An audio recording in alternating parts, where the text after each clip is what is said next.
US-ഉം ഇസ്രായേലും ഇറാനെതിരെ നടത്തുന്ന ഏകപക്ഷീയമായ ആക്രമണത്തിൽ GCC രാജ്യങ്ങൾ എന്താണ് നിലപാടുകൾ സ്വീകരിച്ചത്, അവരുടെ ഇറാനോടുള്ള സമീപനം എന്താണ് എന്ന വിഷയത്തെപ്പറ്റി ഒരു വീഡിയോ ഇന്നലെ ചെയ്തിരുന്നു.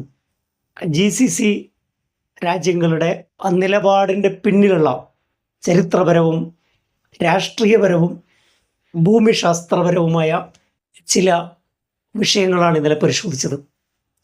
4-5 മിനിറ്റ് ദൈർഘ്യമുള്ള ഒരു വീഡിയോയുടെ ചില ഭാഗങ്ങൾ കണ്ട് അഭിപ്രായം രേഖപ്പെടുത്തുന്നവരാണ് പലരും. ഈ യുദ്ധത്തിൽ ലോകത്തുള്ള മുഴുവൻ മനുഷ്യരും, അമേരിക്ക ജനങ്ങൾ ഉൾപ്പെടെ ഇറാനൊപ്പം നിൽക്കുകയാണ്. മനസാക്ഷിയുള്ളവരൊക്കെ ഇറാനൊപ്പം നിൽക്കുകയാണ്. ഡസൻ കണക്കിന് വീഡിയോ വിഷയകമായി ചെയ്തിട്ടുണ്ട്.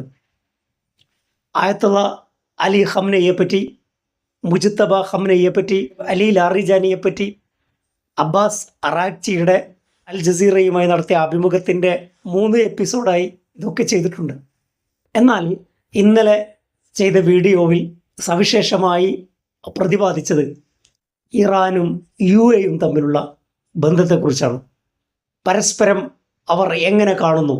2 ഉദാഹരണങ്ങളാണ് ഞാൻ എടുത്തത്. ഒന്ന്, UAEയുടെ അമേരിക്കൻ അംബാസഡർ വാൾ സ്ട്രീറ്റ് ജേണലിൽ എഴുതിയ ലേഖനം അത് ഉദ്ധരിക്കുകയുണ്ടായി. ഇറാൻ ഫോറിൻ മിനിസ്റ്ററായിരുന്ന ജാവേദ് സരീഫ്, അദ്ദേഹത്തിൻ്റെ ടെലഗ്രാം സന്ദേശം ലീക്കായിരുന്നു. അതിൽ UAE പറ്റി പറയുന്നത് എന്താണ്? ഈ 2 കാര്യങ്ങളും പറഞ്ഞിരുന്നു. ചില ആളുകൾ വീഡിയോയിലെ തുടക്കത്തിൽ UAE പ്രശംസിച്ചുകൊണ്ട് ഉത്തൈബ എഴുതിയ വാൾ സ്ട്രീറ്റ് ജേണലിൽ പറയുന്ന കാര്യങ്ങൾ ഞാൻ ഉദ്ധരിച്ചിരുന്നു. 2-3 സെക്കൻഡുള്ള ആ ഭാഗം മാത്രം കേട്ട് താങ്കൾ UAE വെള്ളപൂശുകയാണോ, UAE അതാണ് ഇതാണ്, ഈ രീതിയിൽ തെറിവിളികളോടെ കമൻറ്റുകൾ ചെയ്യാൻ തുടങ്ങി. ആ കമൻറ്റ് കണ്ടാൽ അറിയാം അവർ വീഡിയോ കണ്ടിട്ടില്ല, ആവേശത്തോടെ കമൻറ്റ് ചെയ്യുകയാണ്. വസ്തുതകൾ മനസ്സിലാക്കാനോ പഠിക്കാനോ കഴിയാത്ത ആളുകളാണ് അത്തരം കമൻറ്റുകൾ ചെയ്യുന്നത്. യഥാർത്ഥത്തിൽ UAE അനുകൂലിച്ചുകൊണ്ട് ഒരു വാക്കുപോലും ആ വീഡിയോയിൽ ഉണ്ടായിരുന്നില്ല. വീഡിയോ കാണുമ്പോൾ അത് സമഗ്രമായി കാണുകയും എന്താണ് പറയുന്നത് എന്ന് മനസ്സിലാക്കാനുമുള്ള സൗമനസ്യവും പേഷ്യൻസും ആളുകൾ കാണിക്കണം. സത്യത്തിൽ വളരെ സമഗ്രമായി 1986 ആദ്യം ഇറാൻ്റെ മിസൈൽ UAEയിൽ പതിക്കുന്നത്.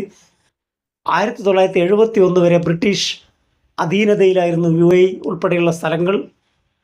ബ്രിട്ടീഷ് ഇന്ത്യയുടെ ഭാഗമായിരുന്നു.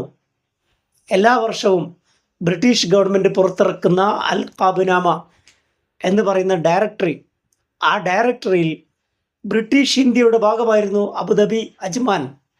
ഈ ചരിത്ര വസ്തുത ഞാൻ പറഞ്ഞിരുന്നു. മാത്രമല്ല UAE അടക്കമുള്ള രാജ്യങ്ങൾ ഉപയോഗിച്ചത് ഇന്ത്യൻ കറൻസി ആയിരുന്നു. ഒരു വിവാദത്തിൻ്റെ പശ്ചാത്തലത്തിൽ ചരിത്രപരവും രാഷ്ട്രീയപരവുമായ മറ്റ് കാര്യങ്ങൾ കൂടി വിലയിരുത്തി പഠിക്കുന്നതിനാണ് ഞാൻ കോണ്ടൻറ്റുകൾ ക്രിയേറ്റ് ചെയ്യുന്നത്. വീഡിയോകൾ മുഴുവനായി കാണുക, സമഗ്രമായി മനസ്സിലാക്കുക, മറ്റ് വീഡിയോകളും കാണുക. ഇതൊന്നും അറിയാതെ 2 സെക്കൻഡ് കൊണ്ട് വിധി പറഞ്ഞു പോകുമ്പോൾ ആ മസ്നവിയിൽ ജലാലുദ്ദീൻ റൂമി പറയുന്ന ഒരു കാര്യമുണ്ട്. അതാണ് എനിക്ക് ഓർമ്മ വന്നത്. ഞാൻ എന്താണോ ഉദ്ദേശിച്ചത് അതല്ല ആളുകൾ മനസ്സിലാക്കുന്നത്. അദ്ദേഹം പറയുന്നുണ്ട്, ഈ വേർപാടിനെക്കുറിച്ചും വിലാപത്തെക്കുറിച്ചും ദുഃഖത്തെക്കുറിച്ചും ഒക്കെ പലരോടും സംസാരിച്ചു. ഹർ കസി അസ് ജന്നശ്രുതി ആറമൻ അസ് ദറൂന മൻ നജുസ്ത് അസറാറമൻ. ഞാൻ എന്താണോ ഉദ്ദേശിച്ചത്, എൻ്റെ ഉള്ളിൽ എന്താണോ ഉള്ളത്, അക്കാര്യങ്ങൾ അവർക്ക് മനസ്സിലായില്ല. ഈ കാവ്യമാണ് കമൻറ്റുകൾ കണ്ടപ്പോൾ എനിക്ക് ഓർമ്മ വന്നത്. Thank you for watching.